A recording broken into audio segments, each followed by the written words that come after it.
Hello world, on today's Delicious Steak, the guiding philosophy behind where delicious steak goes from here.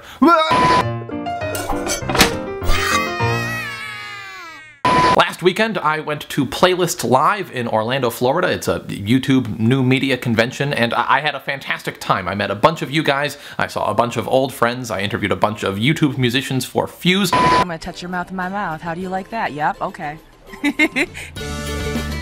I was on a few panels about what it's like to be a YouTuber. Do you know your audience better now than you ever thought you would? Oh, totally. And I guess starting YouTubing as, like, a high schooler, as, you know, I was in the 13 to 17 demographic, I started out as a peer with my audience. And then actually, as Dan 3.0 was happening, as I was having these life experiences, learning how to be out on my own, there became this, you know, that sets you apart from them a little bit.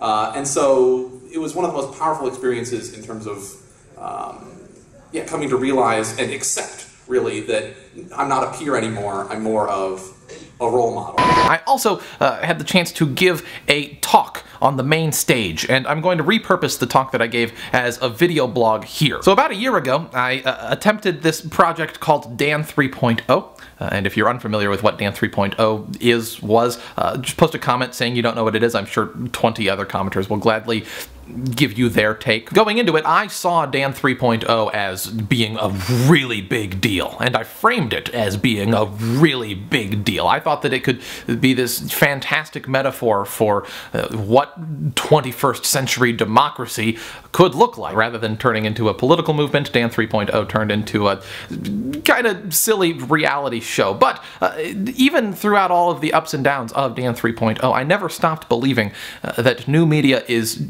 changing more than just how we interact with media. It's changing how we interact with each other, and in doing so, it's laying the groundwork for a profound shift in how everyone on Earth lives their lives. Quick history lesson, in the 1400s in Europe, something called the printing press was invented. This was the first time that books and booklets could be mass-produced, and so there was this sudden dramatic increase in the efficiency with which humans could share information. This information revolution led to a period known as the Renaissance, which led into a period known as the Enlightenment, and in this incredible span of human history, there were all sorts of developments in all sorts of areas. There was the invention of Newtonian physics, the foundation of education as we know it, the foundation of modern diplomacy, the creation of the philosophies that led to the foundation of, you know, the United States of America, revolutions in the art world, the list goes on and on and on and on. This all started with the printing press, but was accelerated by something that came into prominence during the 1600s, and that is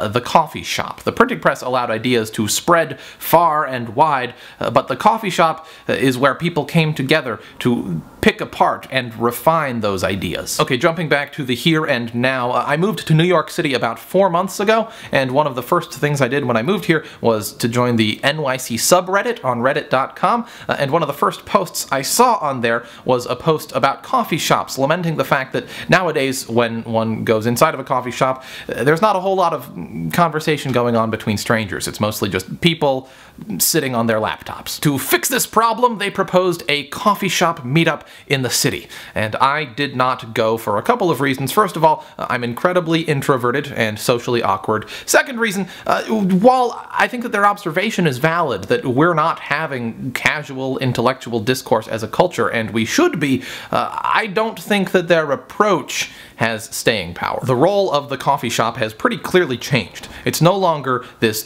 physical, intellectual, social space. It is now a physical space that we use to access the digital social space. So the answer isn't to turn this physical space into something that it used to be.